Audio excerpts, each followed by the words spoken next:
What are the greatest words you can hear on a Friday? It's a football Friday. How you doing? Holy cow. The witching hour is here. Rent's due Sunday. Yes, sir. And by the way, our 4 hours are powered by our friends at BetUS. Make sure you check out the website. We have to always start the show off with Big Sales. How you doing? Hey, absolutely one of the best times of the year is right now. I love that college football game. Okay, last night we saw Notre Dame and Penn State. Will somebody please do me a favor? The next time I pick a James Franklin Penn State team to win a big game, shoot me. Okay? Shoot me.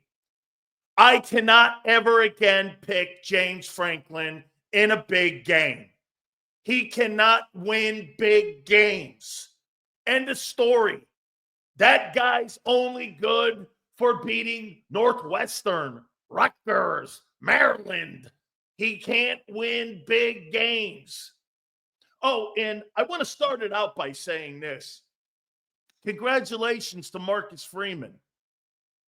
Congratulations to him on doing a marvelous job and being an actual upgrade from Brian Kelly and his, how you doing, everybody, down here in Louisiana? Got from Vermont. Hey, how you doing, everybody? Come on down here to LSU. Isn't it funny? Marcus Freeman takes a football team to higher heights than anything Brian Kelly ever fucking did. This guy's got a shot at playing for the national championship now. Winner of Texas, Ohio State tonight. Awesome stuff, man. Way to go. But hey, Doc Rivers 2.0. Nick with a rare win right out of the gate. Do me a favor, guys. Please hit the like button. All supers go to the top. And this is what we get. You know why? Freaking ESPN. You know why nobody's watching that freaking network anymore? Because what do? The first thing out of their faces, by the way, the guy's half white, half black.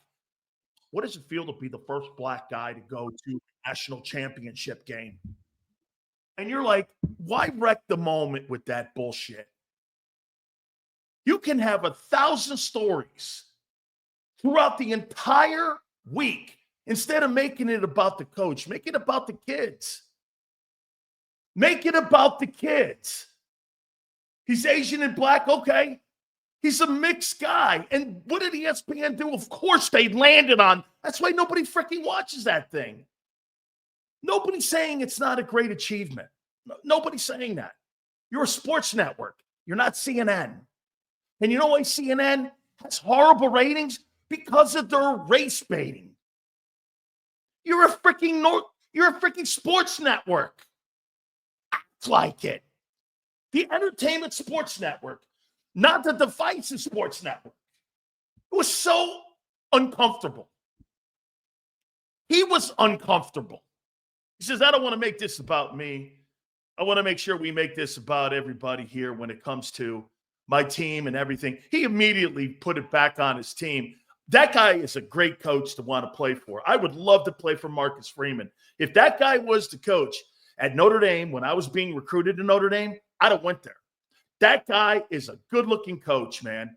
His team's prepared, his coaching staff, no question about it. Why don't you make it about how great of a coach he is instead of about his freaking race? That's embarrassing. Nobody's saying it's not a story. First black coach, or kind of, to be in the national championship game.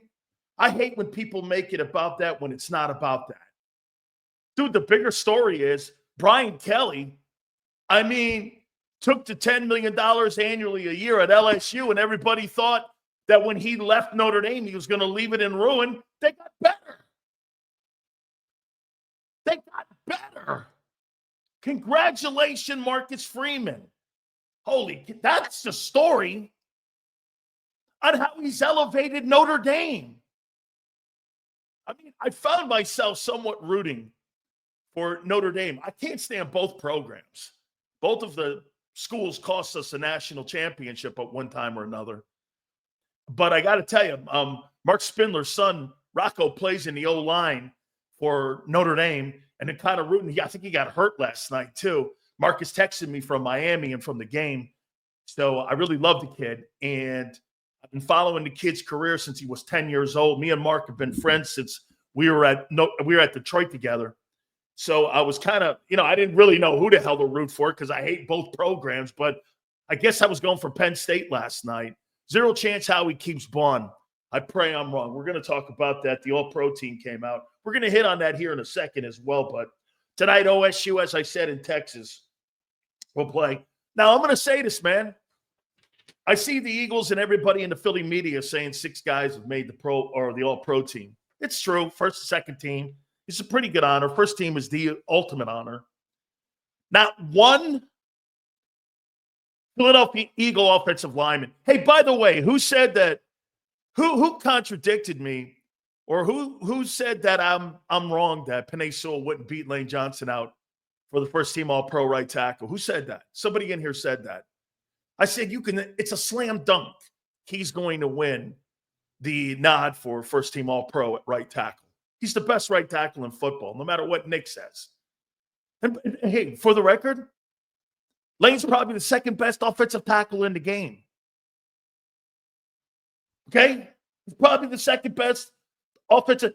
Is he better than Tristan Wirfs? Probably. Wirfs is a heck of a player.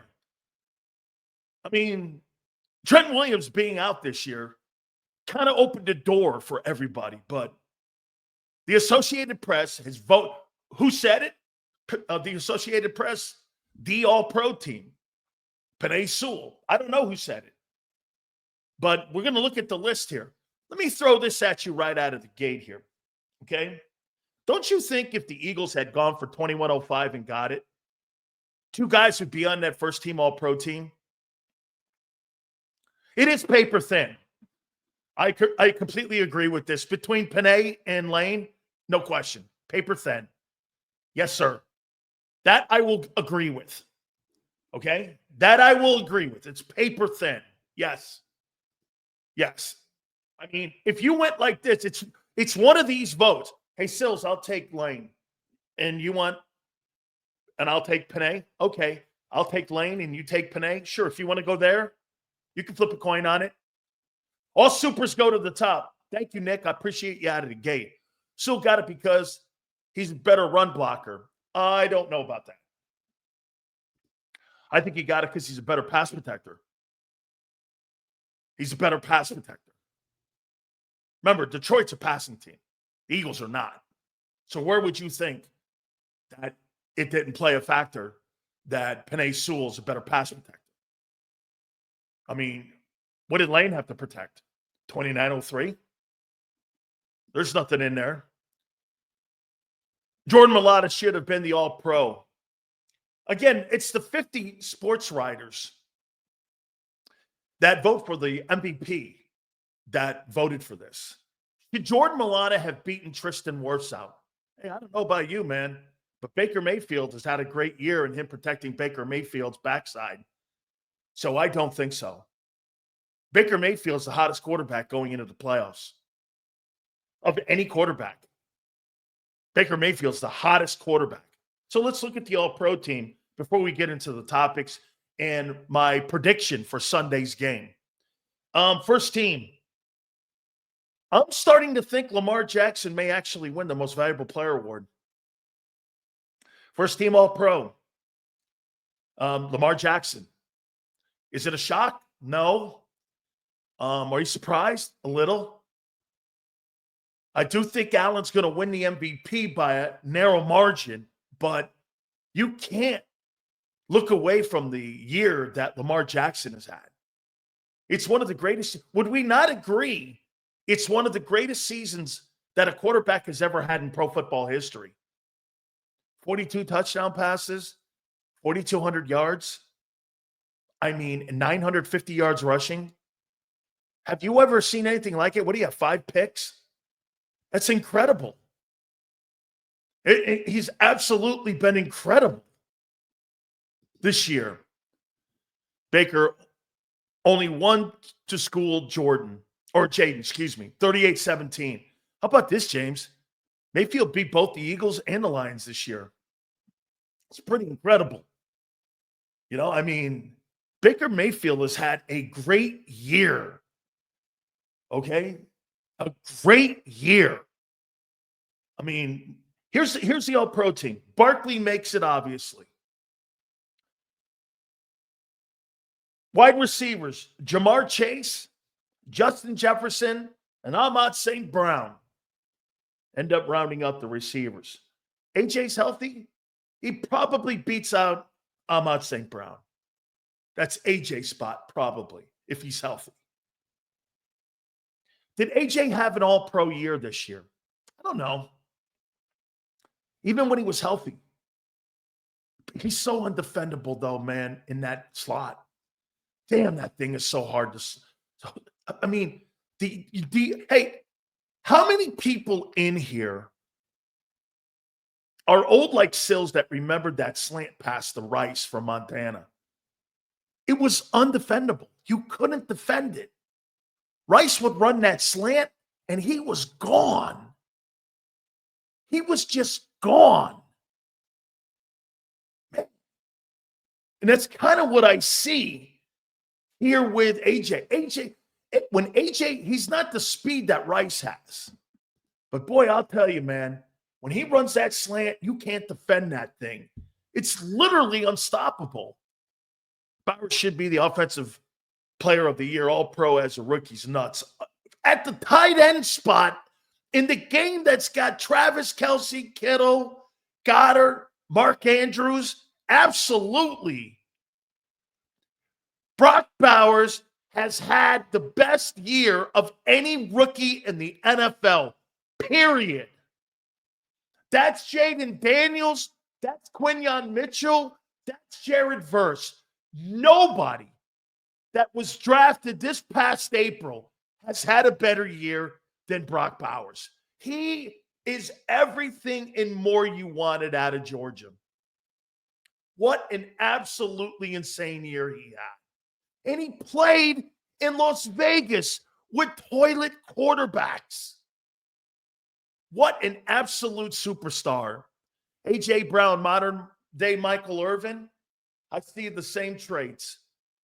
Hey, I'll give you a funny one too, Khalid.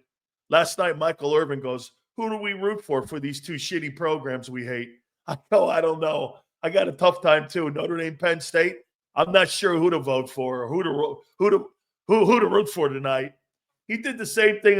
Me and him were both going, man, I hate both these schools. Yeah.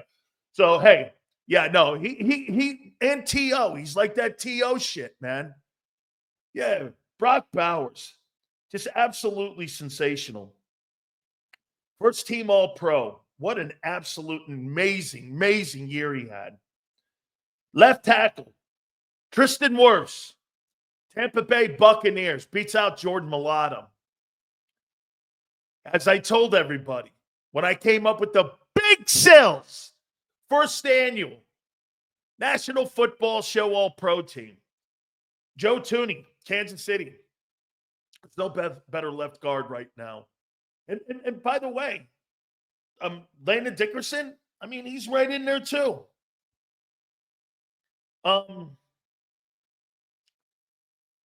Right guard is Quinn Meireles from the Denver Broncos.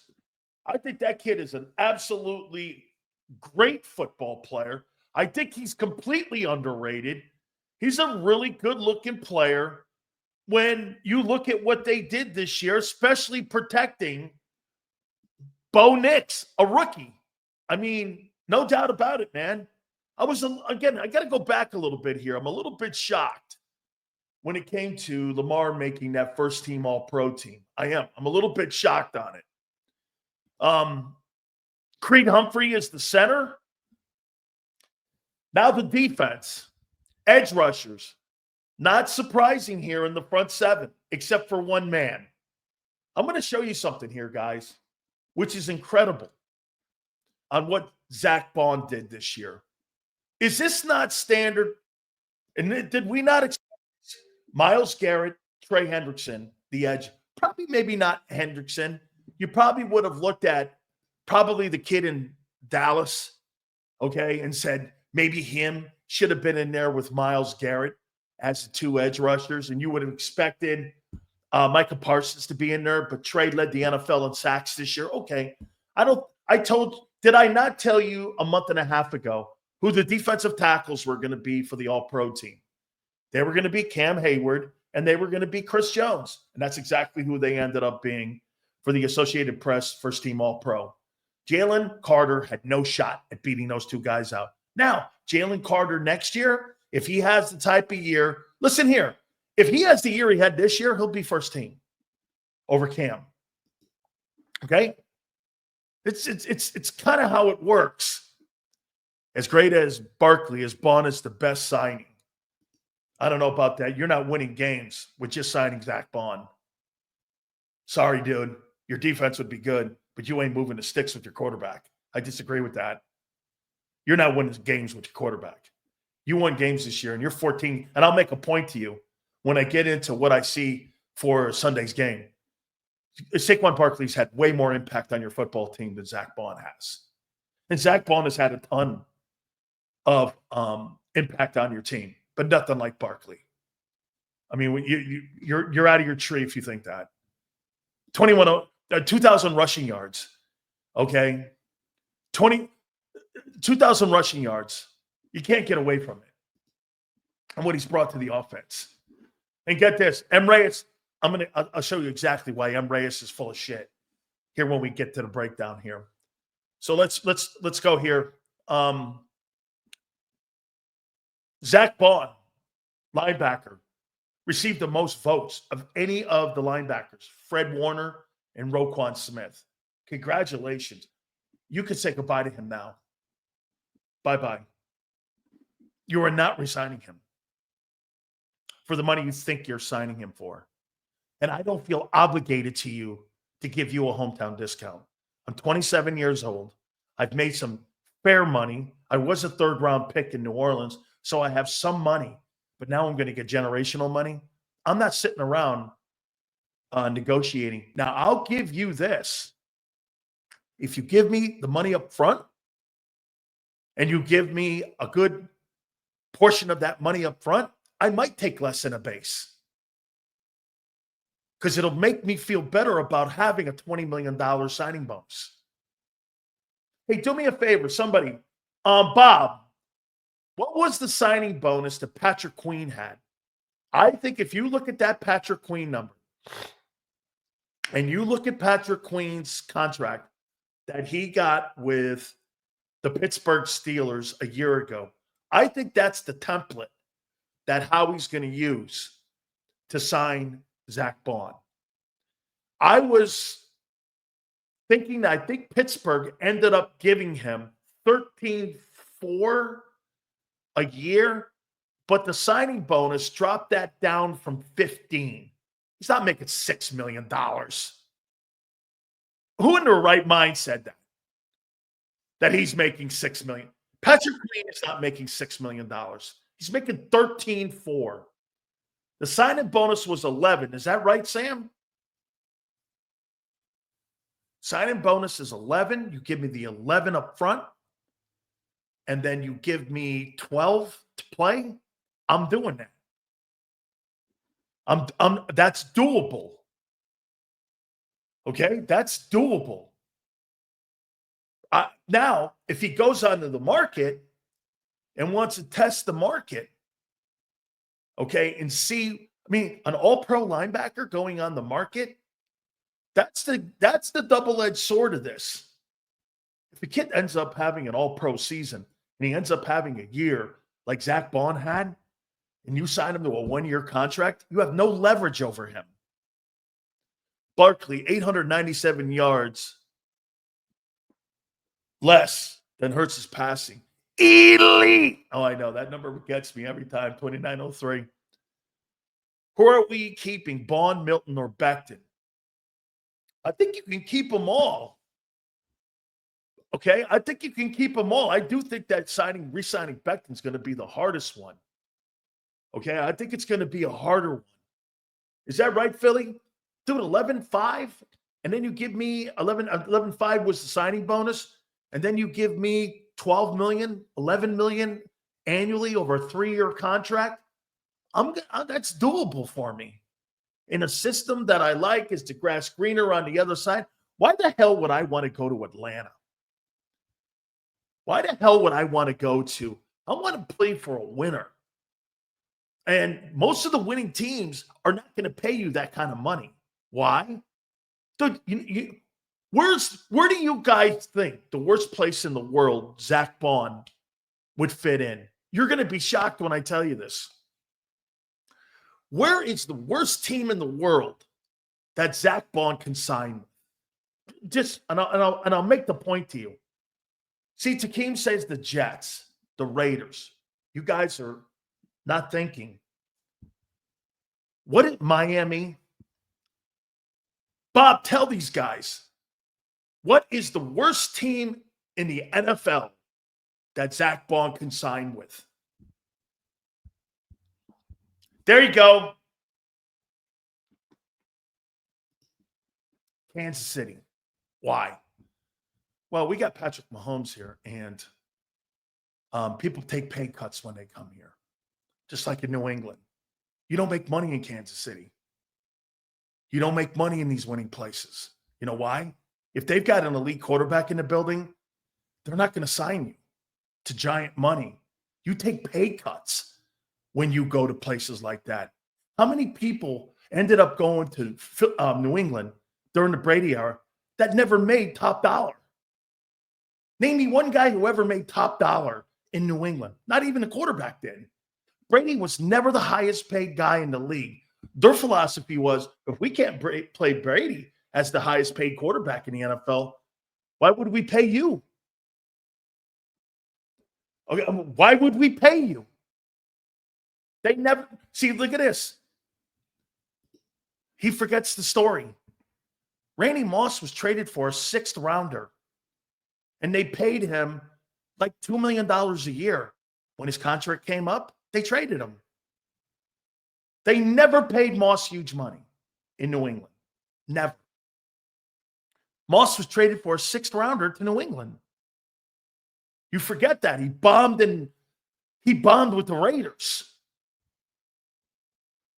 Totally bombed with the Raiders. Patriots send a 6th rounder and I think a pick from Syracuse. A kid from Syracuse. And they never paid anybody. Okay?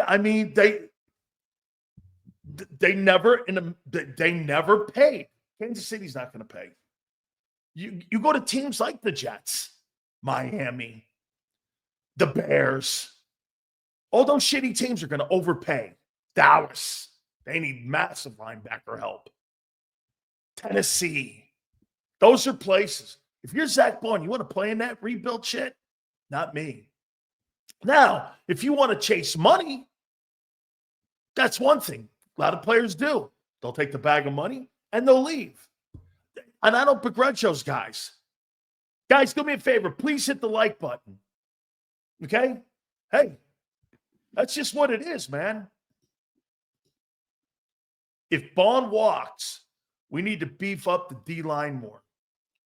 Yeah, but you're talking more about backups and shit like that and drafting an edge rusher. Sure. By the way, I told you to draft Edgerrin Cooper, too. You're going to see him this week. He was the NFL Rookie of the Month in the NFC. He's a really good football player. I spotted that kid when he was at A&M, and I started talking about him before April. I was talking about him in February of last year. Edgerrin Cooper. And now this kid's one of the top linebackers in the league. I liked him a lot. Not telling you should have taken him. I'll tell you what, I may have taken him.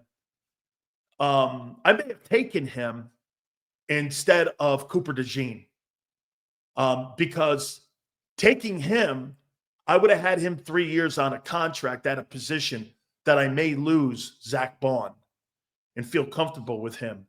And I'm set up for the next 10 years under rookie contracts, at least for the first 4 years with Jacoby and with Edgerrin.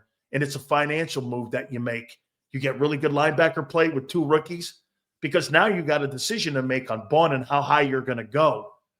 Hey, guys, get this. Don't fucking think money's not part of this conversation. It always is. Penei Sewell is not overrated. He's the best right tackle in the game. Penei Sewell, right tackle. There's your first team All-Pro team. Your defense, as we said, Zach Bond, Fred Warner, Roquan Smith. Your corners are Patrick Surtain, who we wanted you to trade for. Had him on the market a year ago. You guys wanted no part of it. Okay, he's All-Pro. Derek Stingley from Houston, another Ed Orgeron guy, who's now the All-Pro cornerback. Seals, make a pick. Keep Bond or trade for Garrett. Trade for Garrett. Myles Garrett is a game wrecker. Zach Bond is a great player. You're talking about a Hall of Fame talent versus a really good player. And a one-year wonder as far as I'm concerned right now. Till we see consistency, I don't know what he is, except a great 2024 season. Myles Garrett is going to give it to you and bring it to you every game. He's a game-changing football player. Okay? Zach Bond's had one season. Myles Garrett has a historic season. And a historic career. And he's continuing it. There's no comparison. So, talking about Zach, I'll give you 10 Zach Bonds before I end up sitting there telling you that you don't go for Myles Garrett. You can't, because it's money too. You're talking about $25 to $30 million for a player of that ilk. You're talking about 11 or 12 for Bond. Nobody's going to overpay for the kid too. All right? That guy's having a historic career. And he's young. Myles Garrett is a game-changing football player. Zach Bond has had an outstanding season. That's the difference between the two. Did you hear me? One's a historical player. The other guy had a great year. There's a difference. How you evaluate that. Now, is he going to back it up next? Here, I'm not questioning Myles Garrett next year. I'm questioning if Zach Bond's going to duplicate that. An injury in front of him. Something happens to the quarterback on the other side, which makes your offense inept, like it did in Cleveland this year. Anything can happen. You understand that Myles Garrett made the first team All-Pro on a horseshit Cleveland team. And last year, they were number one in defense. That's how good that player is. Not taking anything away from Zach. Nothing. But when you start making conversations about historical players and the great players and the first team All-Pros, there's a dividing line. These are the one percenters of the one percenters. Who do you think will consider restructuring their contracts to help free up some cap space? I don't know how much they could do on Jalen's contract. A lot of those offensive linemen have big contracts. Maybe they can go to Landon and restructure his contract. They're going to get free up money depending on what they do with Slay. Remember something, Slay could be a casualty of the cap. He could be a casualty of all the players on the team. Remember something, they're going to get money off the Bradbury deal. By keeping Bradbury, not having the $4 million dead cap money, there's no question. I know what they did.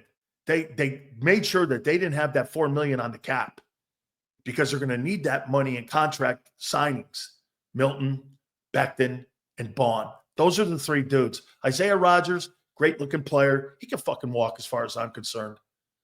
Okay. Those are the guys that I have now centered my eyesights on and what I have to do besides my coach and my GM. My priorities are my coach, my GM, okay? Coach and GM, and those three players that I mentioned. Carson Beck to Miami, how do you feel? I feel great about it. Mario told me this morning, cost him $1.5 million. Okay? Guy's been in big games. Do I think he's a great prospect? No. Do I think that he's like a third-round guy? Probably. Great. I think he helps Miami maintain an opportunity to win 10, 11 football games and compete in the ACC. $1.5 million it cost him. Okay, well, hey, the shit ain't cheap. Did you hear what the salaries are for the Ohio State Buckeyes tonight? They spent over $160 million in contracts to get that Ohio State offense on the planet. College football, amateur sports, that thing's long gone. $160 million for that Ohio State Buckeyes offense. Let's finish up the defense here, and then we'll make comments on the Eagle Pro Bowlers. The slot is Marlon Humphrey from Baltimore. The safeties are Kirby Joseph from Detroit and Xavier McKinney. The two best safeties in football right now are those two cornerbacks. Safeties. A second team, Josh Allen, Derrick Henry. AJ makes the second team. Mulata. By the way, there's my boy Quentin Nelson at left guard over Landon Dickerson. Remember, Xander and I had a conversation about who was the better guy at the left guard position. All pros, the kid in Indianapolis. Frank Ragnow is the center. Chris Lindstrom is the right guard, and Lane Johnson is the second team All-Pro. First team. How about TJ Watt not being on the first team All-Pro team? That kind of was a shocker to me a bit, that he didn't make that first team and they gave it to Trey Hendrickson. I get Trey led the NFL in sacks. So TJ's on that. The Bonito kid, the Denver, is on it, and so is Andrew Van Ginkel. Remember, Van Ginkel was a guy who played with Vic, and Vic really helped his career a year ago. So he's benefited. How about this? Vic has helped Andrew Van Ginkel become an all-pro type player. And when he was in Miami, it was Vic that was developing him. He ends up going to Minnesota. He's now a first-team All-Pro. That's pretty great. Interior lineman, Zach Allen. Remember, Zach Allen played in my conference, believe it or not, the FCAC up in New England, as one of the best high school football conferences in the country. He played at New Canaan High School. I think he went to Boston, if I'm not mistaken. Jalen Carter from the Eagles, linebackers. Frankie, how about this? You guys still think you have the best linebacking core in the NFC East? Do you? Slay retires, especially if we win the Super Bowl. There'll be another $9 million probably freed up. You guys think you guys have the best linebacking core in the NFC East?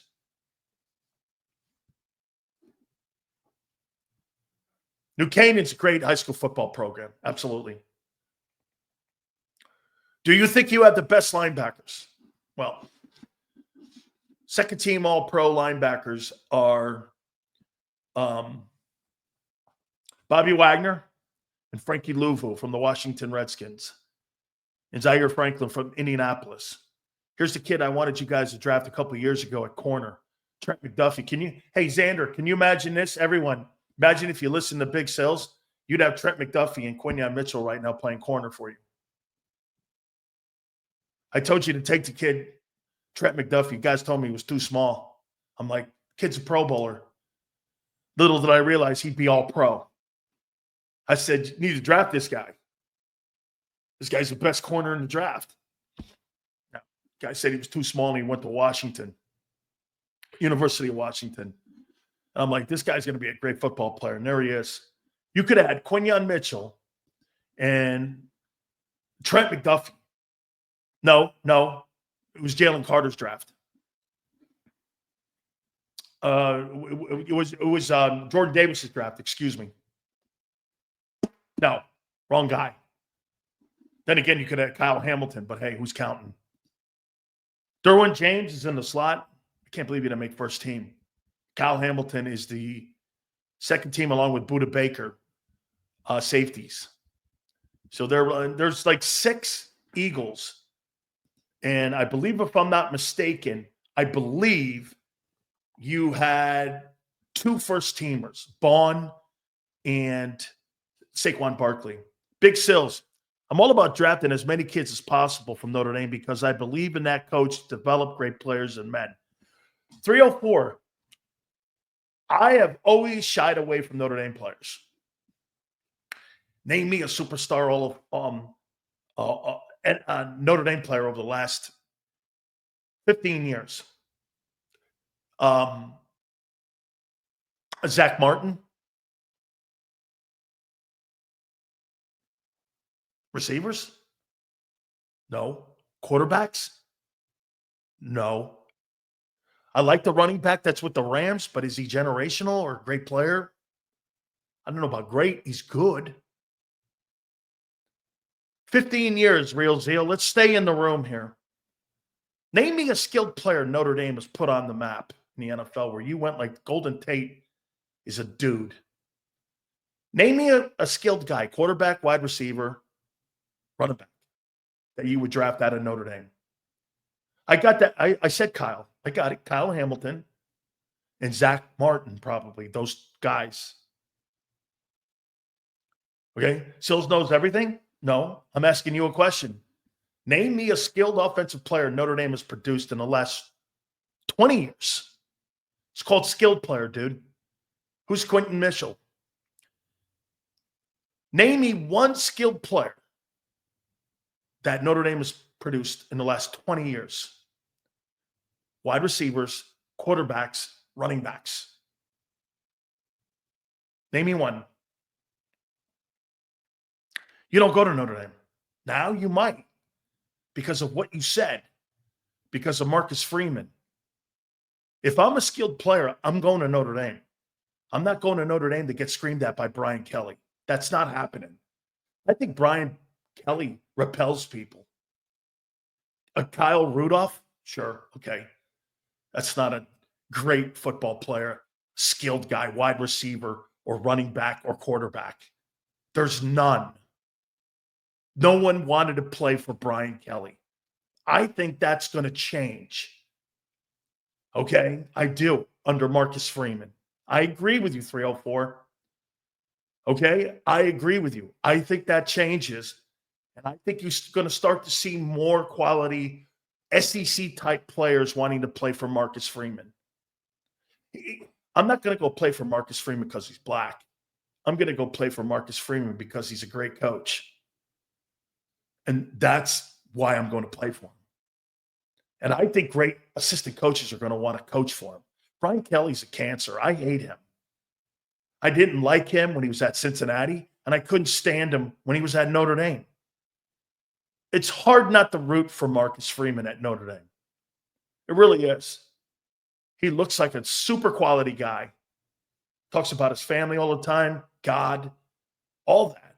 I like him a lot, man. There's a Mike Tomlin kind of attraction to him. Okay? That's right. That's right, Spike. Notre Dame still wants the admissions. And that will always be that's why what he's doing right now, getting into the national title game. I've told you this before about Notre Dame. If Kirby Smart is recruiting 20 players to Georgia, take a look at the admissions on what it takes to get into Georgia versus what it takes to get into Notre Dame. That's all you need to know. And by the way, to Xander, Alabama's a great school. But if you look at their admissions, 87%. That means anybody gets in. Almost 9 out of 10 people who apply for Notre Dame or Alabama get in. That's not really how it works. Alabama is a really good school, but they do that so they can get their football kids in. Because they recruit some of these guys and they're 2.1 GPAs. Dude, 2.1 GPA is not getting you into Notre Dame. You got to be north of a 3.5 and have 1,100 on your boards. You can't have 720 on your SATs and get into Notre Dame with a 2.1. That's not going to happen. I don't care how great you are. So what he's doing now with that, it's like doing what it's like having Stanford in a national title game. I mean, it's not the point, Nick. Nick, it's getting them in. Once you're in, they'll keep you in. Okay? Yeah. By the way, M. Reyes knows. Yeah, because Jerome Bettis was a Prop 48 kid. They used to have a rule. Do you know why? Do you know why Lou Holtz won the national championship? Because Prop 48 was in play. You guys don't know and remember what Prop 48 was. It took under GPA kids like Ricky Waters, Jerome Bettis, Justin Tuck, players like that Prop 48 allowed Notre Dame to bring in. It was 1 year that they had Prop 48. And Holtz filled the entire 1987-88 roster with that. And once he did that, they won a national title. They've never been close. Well, Kelly had him in the title game, and they got blasted by Alabama. Okay? So what he's doing is great. I really like. But, and I agree, 304. Notre Dame will start to get better players in there now.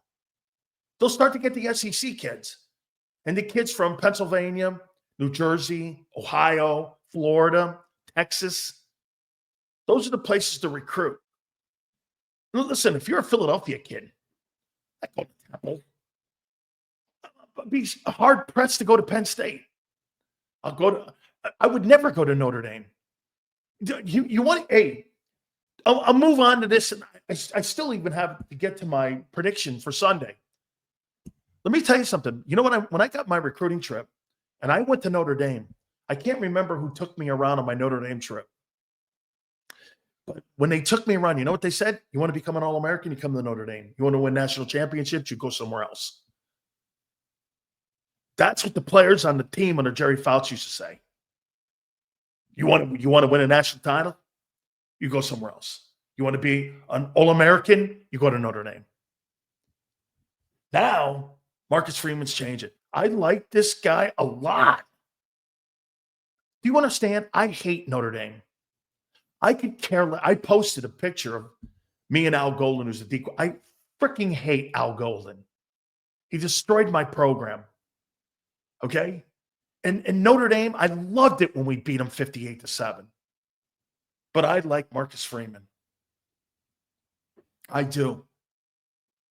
Okay? And by the way, I never lost to Notre Dame. Thank God. Thank you. Yeah. Okay? Thank you. Hit the like button, guys. I appreciate it. No, but I agree. I think they're going to start getting more players to go to Notre Dame. That was a great effort last night. And I was really, there's a part of me that was cheering for him. And I loved how he put ESPN in their place. It was so important that he put them in their place. Black-white shit. You know what that's about? It's about team. Listen, and I'm not saying that it's not important. I'm one of the biggest advocates out of the 137 Division I college football programs. There are only like 10 African-American coaches. It's an atrocious number. I get it. But talking on ESPN is not going to get it done. ESPN needs to attack these colleges and presidents and alumni associations if you want more black coaches. It's not going to take ESPN's race-baiting stories to get it done. That's not going to do it. What nothing to do with Brian Kelly players. That's a sad thing, too, because get this. Look at all these LSU players that are in the NFL now. Those were all recruited by Ed Ogeron. I was told that Brian Kelly was going to have and upgrade the LSU program. Funny, LSU won an SEC championship, beating Bama, and won a national title and had some of the great. Hey, how about this? Justin Jefferson, Jamar Chase, Joe Burrow. All those dudes, Stingley, are all Ed Ogeron guys. All Ed Ogeron dudes. What's he producing? Same old shitty Notre Dame type of guys from back in his time. I mean, come on now. All right, let's get to the game on Sunday here. What do you think of the clips of Joe Paterno that ESPN showed in the cold open? Or wait, there weren't any. I had this conversation last night with my wife about this. Penn State football is Joe Paterno. ESPN refuses to bring that up, but they'll bring up the race issue. Why can't you cover the entire? Isn't that a dramatic story to say this? Joe Paterno, as great as Joe Paterno was, the program at the end had massive issues. And they rise from the ashes with James Franklin to see them now in a chance to play for a national title. This is the same shit that goes on in our country today, that we cut half of our history in half and we ignore it. That's the story of Penn State. It's like excluding the story of OJ with USC football.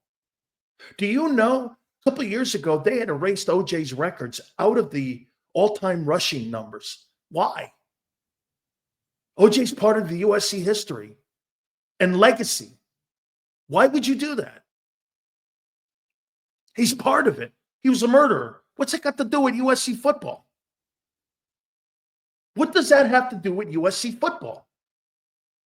How can you mention Penn State without mentioning Joe Paterno? ESPN does it, but they'll bring up a guy's half race. That's why nobody watches them. That's why you guys watch us. Dude, it's like they think you're stupid. Like you don't know Joe Paterno existed. Recognizing Joe Paterno, that's not what that is.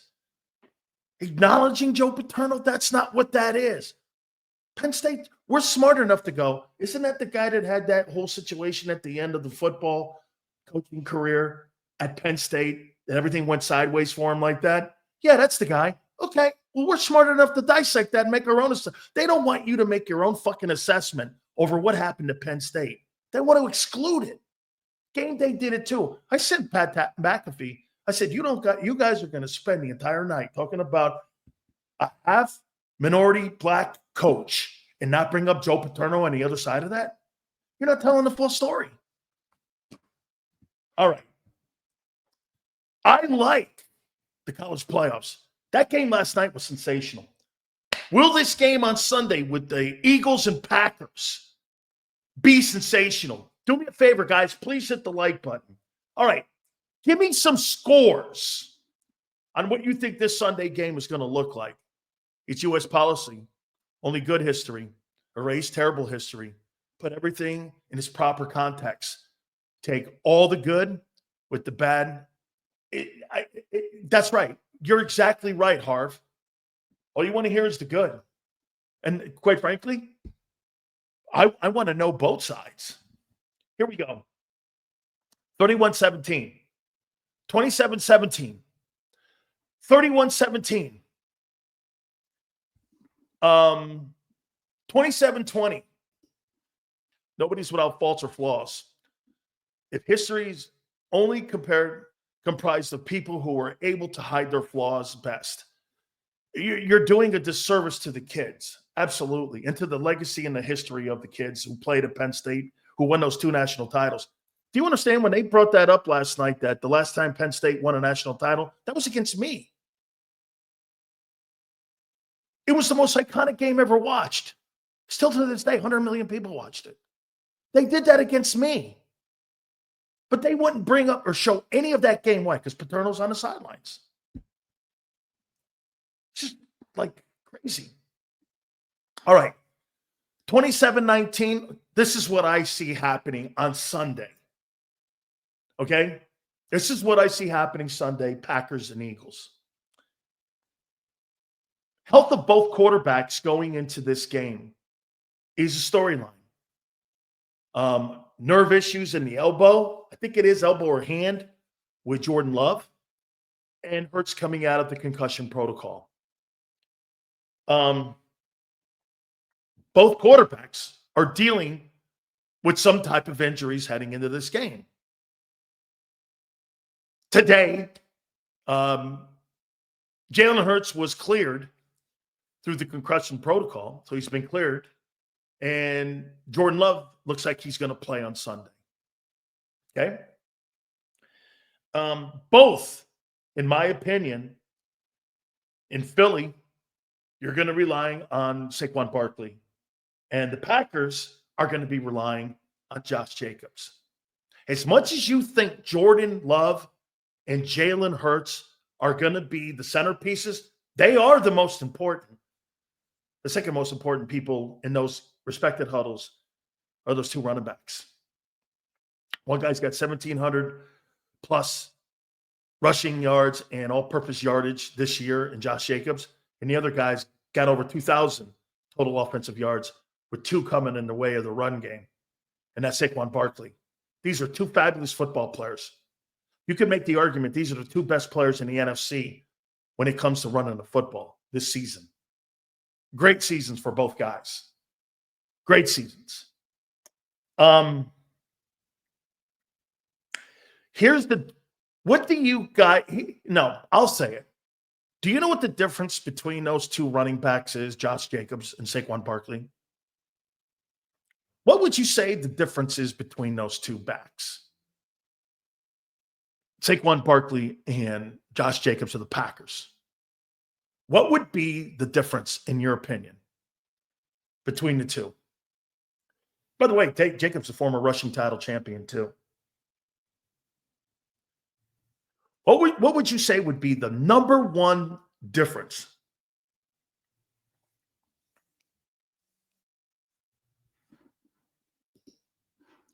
Saquon more finesse, Jacobs more power.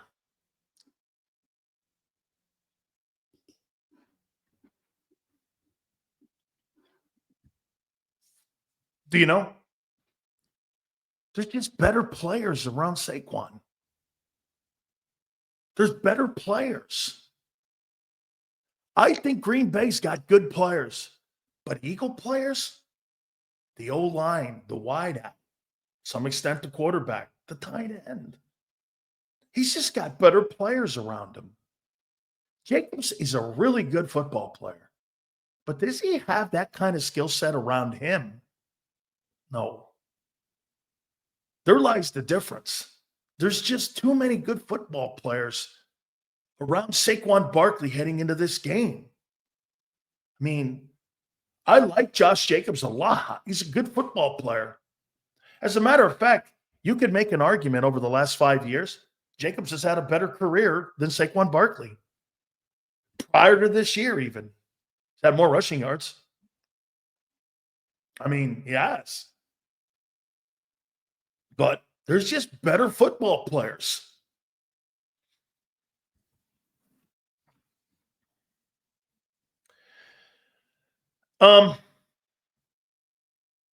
Here's the issue, too, that you get when you're looking at Barkley. What do you think the one thing that you're going to have to do? What do you think the one thing you're going to have to do? Okay? What do you think the one thing you're going to have to do if you're Green Bay in this game?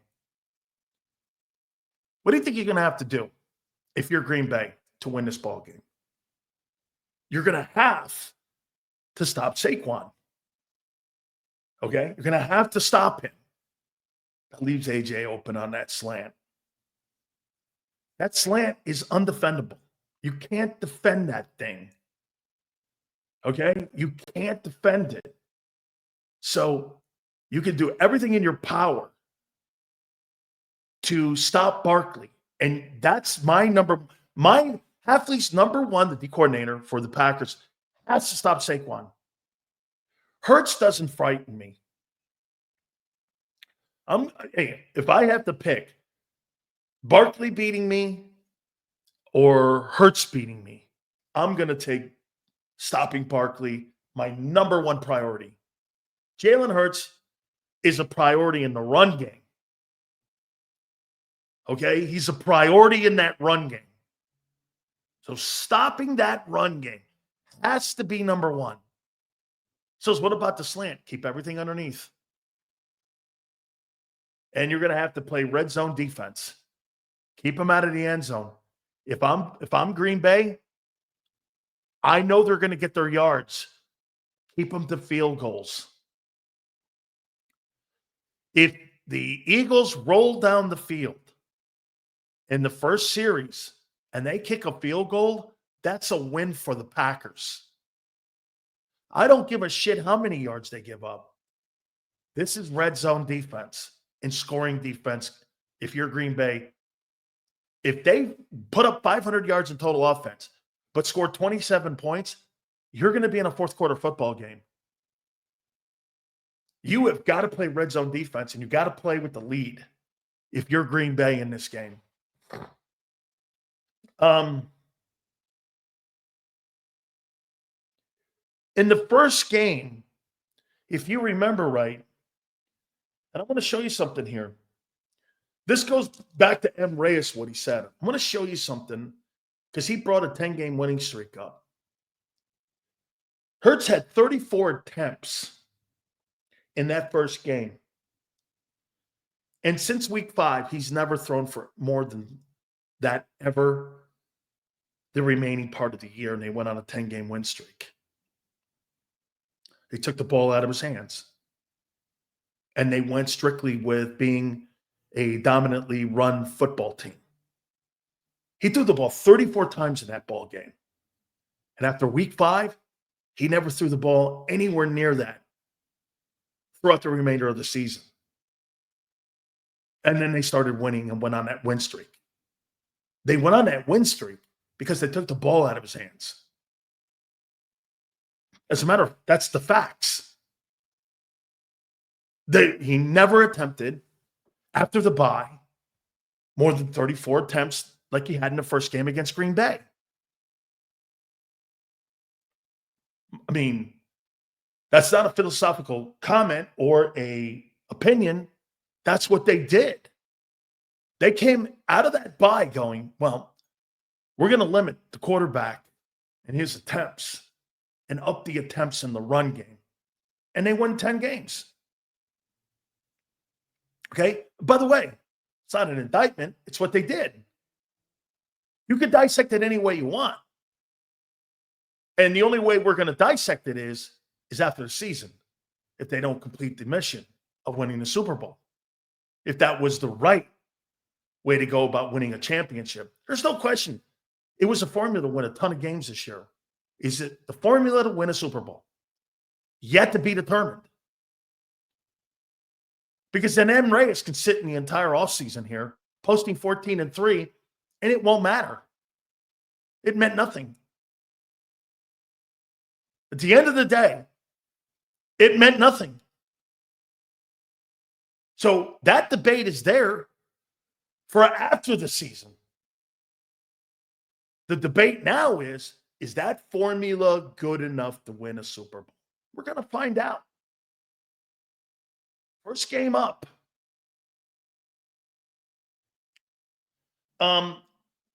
Here's my score. I got 34-23 Eagles. I can't see the talent in Green Bay hanging for 60 minutes. I see the Packers hanging for about 3 quarters, and then the Eagles pulling away. I just think there's too much talent in Philly. Hey, I think their quarterback is good. Okay? I think their quarterback is good, but good enough to overcome all that? Barkley's got too much talent around him. Jalen's got too much talent around him. There's just no excuse to come out of this game with a comfortable win. I don't know. I'm 34-23, man. Hey, by the way, what's the point spread? That kind of concerns me. The point spread is 4.5. Jesus. That's awful low for a team that's lost 2 games in a row at the end of the season, the Packers. 4.5. Is it 4.5? It's 6? Oh, I thought it was 4.5, the point spread. Someone look at that point spread for me, because M. Reyes is full of shit 90% of the time. What is that point spread in this game? Yeah, well, the point spread does matter, dickhead Ryan. People who actually put the money. Hey, they were right about Hurts. They thought he'd throw for 3,600 yards. Unfortunately, they gave him too much respect. Okay? It was 4.5. I see some books now. It's 4.5, 5, and I do see a 6. Okay? M. Reyes with a rare win. Congratulations. Now you can go sit in the corner and go, whoa, I got one, Sills. 4.5. God knows.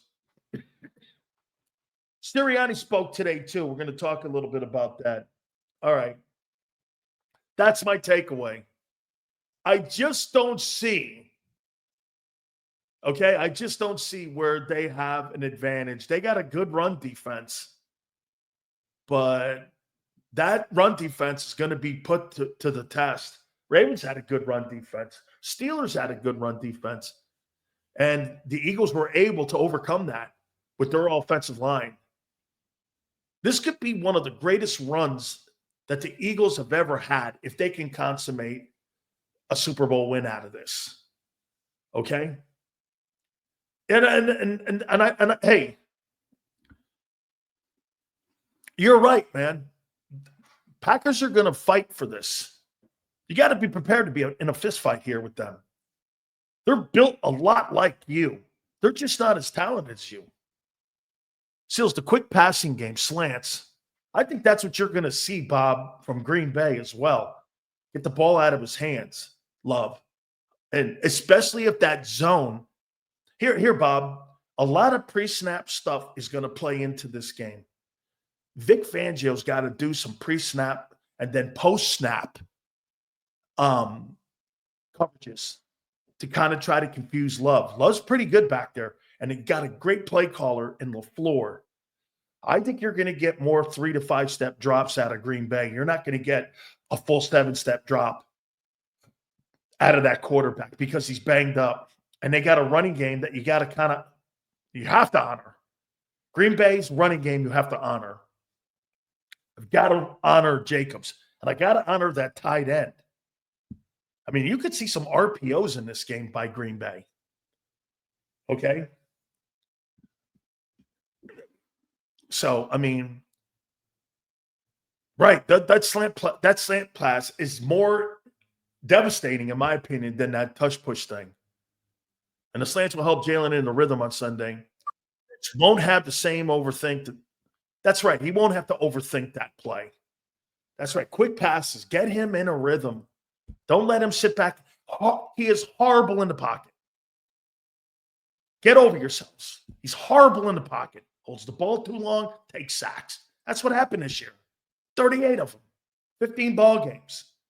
He's 5th in the league in taking sacks. And he missed 3 games.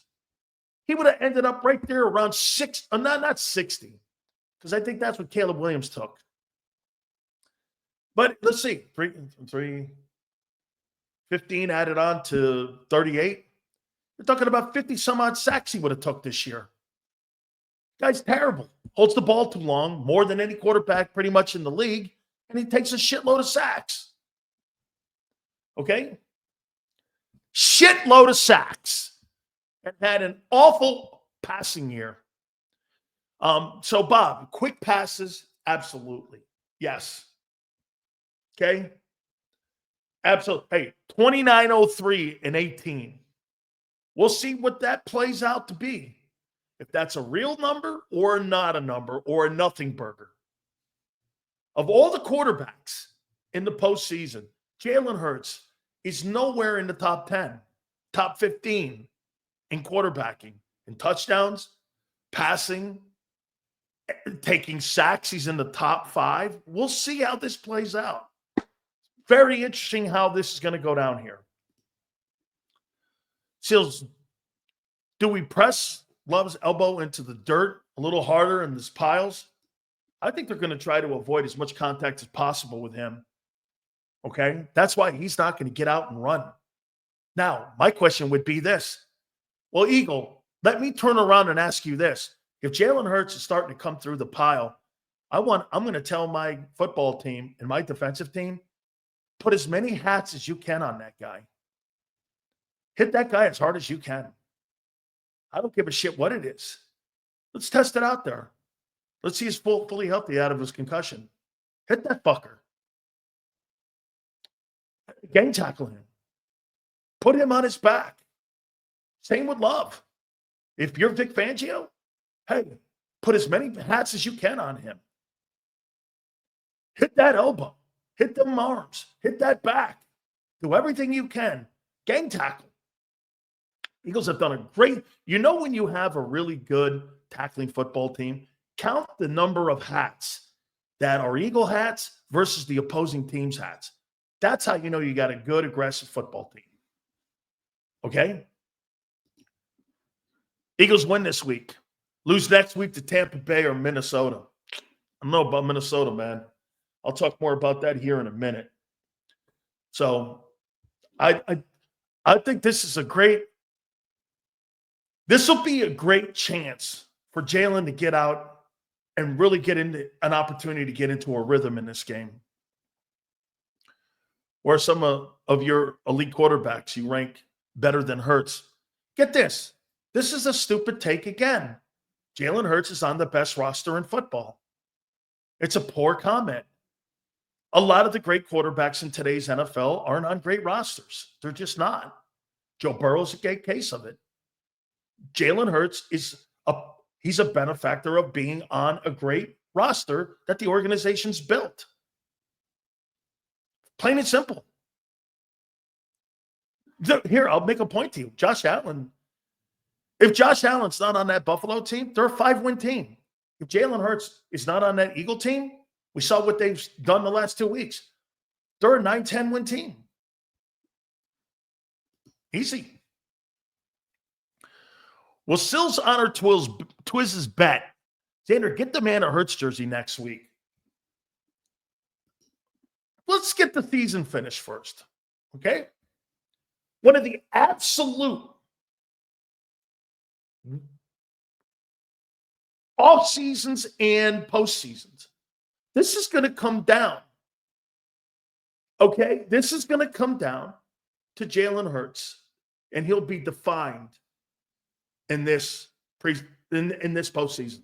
He'll be defined by it. Right now, he's 2-3 heading into the playoffs. He's made a Super Bowl, no doubt about it. Okay? Jalen Hurts gets bounced, he's 2-4. Then you start to make the comments this. Well, it's a one-year wonder. He's not gotten better. If Jalen Hurts goes on and wins 4 games in a row, then you start the narrative of saying 2 NFC championships, a Super Bowl, the winning record, he validates it. That's what's on the line. There's no gray area here. If he fails enormously. If he wins. All the side stuff that I've even said goes away. All of it. That's why I told you this week. I'll say it again. Jalen Hurts wins the Super Bowl. All the things that I said are wrong. Jalen Hurts gets bounced in the playoffs with that roster. Everything I said about him is right. I'm willing to do that. Here we go. I don't think he can just play. I've heard Xander say it, and he said it like he does on 3:30 every day. By the way, we have him here. Philly 500 will join us at 5:30. And 4:30, 5:30, the Philly Godfather will join us, and we'll get his opinion. Facts. Hey, by the way, Eagle talk, baby. Don't you want it that way? Don't you want it that way? He's either going to put up or shut up. I will. Because then, get this. Then it's like the Skip Bayless stuff for me. I can't go on the air and go like this. LeBron James doesn't have the clutch gene. That's that old Skip Bayless bullshit. He's overrated, LeBron. No, he's not. LeBron's gone to 3 different cities, won NBA Finals in 3 different cities. He's won he's won 4 NBA championships. He's the all-time leading scorer. You could take Jordan if you want, and I do too. However, to sit there and say that LeBron James is not the greatest player in the history of the sport, maybe the greatest athlete in the history of the sport, is obnoxious. He's the only guy that can play all 5 positions and be an all-star in all 5 positions. Jordan can't play center, power forward. LeBron can. I get it, Flex, and I'm a Michael Jordan guy too. I'm a Michael Jordan guy too. But here, this is what people don't like about me. Everything that I said about him is either going to be true or not. There's no excuses. We said this in September. Excuses are over with. They're over with. Because then it's going to be a wasted roster on a marginal quarterback. Or Jalen Hurts was the perfect fit for what they built this team around. No other way to look at it. You see, you got to remember something about the NFL. Most people in life like to be gauged and graded on a bell curve. Well, maybe this, maybe that, kind of this, kind of that. The NFL, there's no bell curve. There's no excuses. Refs, field, none excuses. Rust. I guarantee you'll see the excuses come out if this thing looks terrible on Sunday. Am I expecting it? Nope, I am not. Here, let's get to Nick Sirianni, what he said.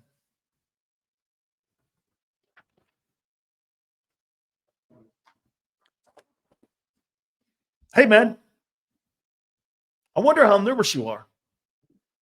I'm excited to see what happens. Hey, Sills, do you think if the Eagles beat the Packers, you could see the Eagles on the road to Detroit? I think you got to look at the matchups on who they get in the next round. If it's Tampa, that's going to be a tough one, but it's going to be at least at Lincoln Financial. Okay? Sills acts like it's easy to win a Super Bowl. There's an excuse. Jeez. It's January 10th. He's got an excuse already for failure. It's not that easy to win Super Bowls. That's why you're 1-3 with that attitude. Most talented roster in the playoffs. He's in Philadelphia for the second time in 3 years. Are you going to finish the job this time? Yes or no? So you're telling me you're going to win how many games? 14, 11-6, 25-9, and then 14-3. You're going to go 39-12, and if you don't win a Super Bowl, you're cool with that? Not thinking if you had a better player at the quarterback position? We'll see, man. Sills is wrong. Sills is wrong. Been wrong all season. So he's desperate and now puts Super Bowl or bust. Get this. Look at this guy. Sills is wrong all year. Not really. And I'm desperate. So now he's put Super Bowl or bust on one player. If a 53-man team, ridiculous, 9 wins, top 20 defense, crow. No. How about this? Wait a minute here, Arthur. Let's do this. So it's not Super Bowl or bust for you? Really? This guy doesn't think it's Super Bowl or bust with all that talent on the team. He's going to put it on one player. Why? You put it on Josh Allen, Lamar Jackson. You're a Hurts apologist. As my boy Pumper would say, you're a Jalenite. You're a Jalenite. I don't give a fuck about Jalen Hurts. I care about winning. I don't care what the name of the back of the jersey is. Doesn't matter. It's all about winning. Whatever that looks like. on one player. Lamar Jackson takes it. Josh Allen takes it. Joe Burrow takes it. It's all on them too. Lane not getting first team All-Pro. I said, bro, yeah, I never thought he was ever either. He was never going to be the first team All-Pro right tackle. Not going to happen. You got people in here telling me you're out of your mind. You know, okay. Okay. Marcus goes, yes, you do, because you talk about Hurts every day. In every single city in America, they talk about the starting quarterback every single day. In Buffalo, about Josh Allen. The quarterback situation in Pittsburgh, Baltimore, Los Angeles with both Herbert and Stafford. Get over yourself. It's why you pay the most. If you pay the most, you get the most paid attention to you. Deal with it, kid. We don't talk about just the Elliott kicker kid. We talk about your quarterback. Let me ask you this. I mean, you guys gave a ton of shit to Donovan McNabb. Did you not? Did you not give a ton of shit to Donovan McNabb when he was here? Did you not give a ton of shit to Donovan? Okay.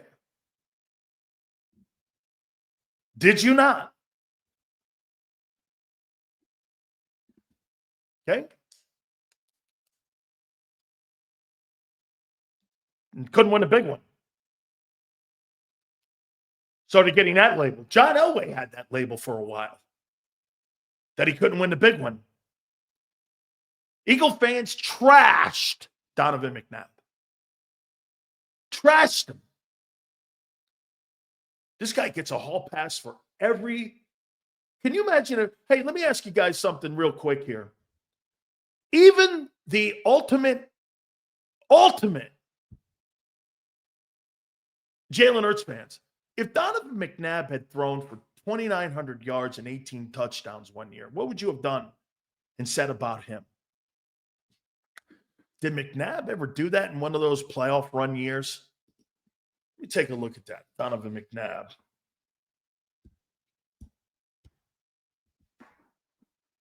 Let's see if McNabb ever did that in his career during those playoff years that he went to NFC title games. So there's those 11-5, 12-4, 13-2 teams. Let's see. He got hurt. He missed 10 games, or he missed 6 games. So he went for 2,289 in 10 games. Still threw 17 touchdowns. Check this out. This is even crazier, great. So McNabb in 2002 threw for 17 touchdowns. Hurts threw for 18. This guy did it in 10 games. Okay. So, no, during that time, they went 13-2. He threw for 38, 75, and 31 touchdowns in 2004, the Super Bowl year. The Super Bowl year, a different league then, too. Only 469 attempts, 300 completions, and he went 13-2 in that 2004 season. In the 11-5 years, 21 touchdowns, 25 touchdowns. They had Westbrook on that team, too. McNabb was a good football player. I couldn't take him that much, and this guy was throwing to like FedEx and a bunch of bums at the wide receiver position, besides Deshaun Jackson. Nothing like he's got. Can you imagine Donovan McNabb with this offense? Lane should have been first team. Numbers prove it. Absolutely not. You can't do that when you have the number 2 passing attack and the number 3 rushing attack in the NFL in the offensive line and not have Penei Sewell on there protecting both the run game and the pass game. Lane Johnson didn't make first team All-Pro because your passing game stunk. And you didn't go for 2105. There's 2 reasons why there's no first team All-Pro Eagles on the O-line. Your passing game stunk, and you didn't go for 2105. That's my opinion, that you didn't go for the 2105. I think if you went with the 2105, there's probably 2 guys on it. It would have compensated for the horrible passing game this year. Okay? So let's take a look at what and comment on what Nick said today. Okay? So, I mean, And I want to double check that to make sure what I'm saying about Panay. Here are the numbers this year and the trends of what the Pack or the Lions did and why Penei Sewell was first team. Lions had the number 2 overall total offense. The Eagles were 8th. And passing offense, the Lions were 2nd. Rushing offense, the Lions were 6th. Scoring offense, the Lions were 1st. That's why Penei Sewell made the first team All-Pro team. That's why. So Nick met a little bit with the media today. Xander's going to join us at the bottom of the hour here. Not going for the record. I do think that's something. I do think, Charlie. I do. Still isn't saying anything different than what the players are saying. It's Super Bowl or bust. Agreed. Thank you for the super chat, my friend. Not going for the record was a huge mistake, and it pissed me off, but it's done. Okay. I'm just saying the casualty of that is not having a first-team All-Pro. I mean, it would have been one thing if your passing offense was in the top 10 and your rush defense was number 1. You probably would have had 2 guys on there. But because you had such a poor passing season this year, you were one-dimensional. And you don't put an offensive line on first-team All-Pro when you're one-dimensional. Again, that's not an opinion. That's just what you are. You're a one-dimensional football team. But hey, you're 14-3. My commentary is on the line for this week and for the playoffs. I'm comfortable with that. I'm comfortable. Hey, Nick, don't complain to me. Complain to the 50 riders that picked Penei Sewell. I agree with them. You have a one-dimensional offense. How many times do you pass protect for 14 times when Jalen Hurts drops back for 14 attempts versus a guy who drops back 50 times a game? It's a completely different skill set in Detroit in what they do and what their O-line's asked to do. I mean, it's a completely different thing. And by the way, for the record, they were 15-2. They had the best record. They have a top-flight offense and a top-flight run offense. And they were number 1 in scoring and had the best record in the game. What's not to like about Penei Sewell at right tackle? Anywhere did you see that guy didn't deserve it? And he's in the best division in football, the NFC North.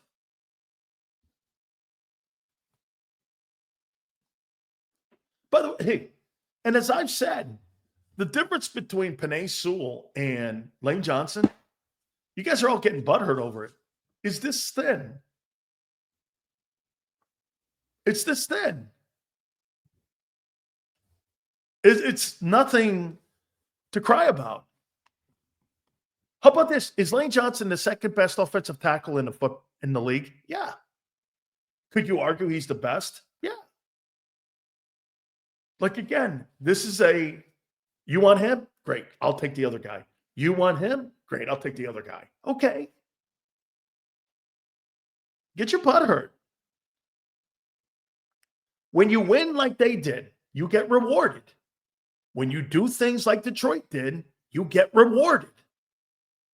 When you lose to Washington, you don't get rewarded. And you had a 14-3 season. Let me ask you this.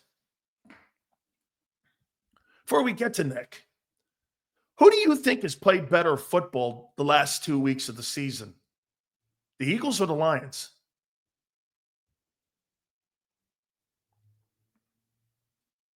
Heading into the playoffs, Who do you think is playing better football? Who's playing better? You want to see homers? There's Spike, Eagles. How do you know you're playing better football with backups at quarterback? And one game was for the NFC home field advantage. You know what you were playing for? Nothing. Nothing. Who's playing better football heading into the postseason? Eagles or Lions?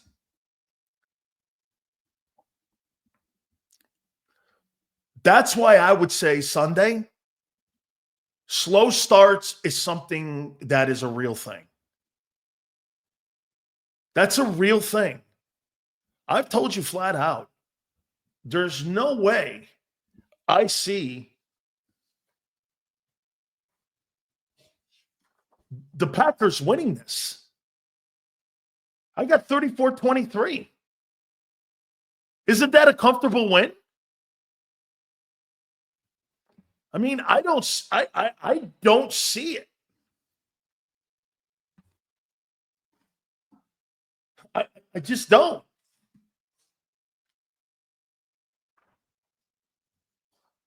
But again, 2 injured quarterbacks heading into this thing. Philly 500 is going to join us. He will join us at 4:30. Okay? Then we will have the legendary Philly Godfather. He will join us at 5:30 Eastern time. I'm telling you, man, this game's going to tell us a lot how they're going to look for the remainder of the postseason. This is also going to tell us a little bit, especially in the first half. Okay?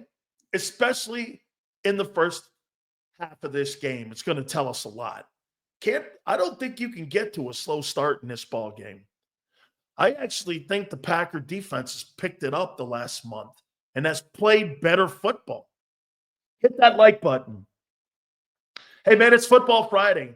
We are just hours now away from really playoff football starting on Saturday. Then on Sunday, I believe if I'm not mistaken, Eagles are the 4:30 game on Sunday. On Fox, Brady's on the call. You got yourself some really great football games, too. LA Chargers versus the Houston Texans. That's a 4:30 CBS game on Saturday. Pittsburgh at Baltimore. It's a Prime Video 8 p.m. game. Denver at Buffalo, 1 p.m. CBS. Washington, Tampa, the NBC Sunday night game. And they moved that Rams game out of SoFi to Glendale in Arizona. That'll be a Monday night game for ESPN. Minnesota at Los Angeles. Man, if you're the Rams, that sucks, man. No home field advantage. 2 teams on the road, neutral site. If you're the Rams, that blows. Not that they have a great fan base, but I don't get to sleep in my bed. Not good. So they've moved that thing to Monday Night Football. All right. Unbelievable. College football playoffs were great last night. The NFL playoffs are right around the corner, hours away from us. Such a great week we had here at JAKIB. Don't forget our Sunday pregame, the halftime show, the post game, all of it this weekend. It's going to be a great weekend for football. The co-host of Birds 365 is our friend Xander Krause, and here he is.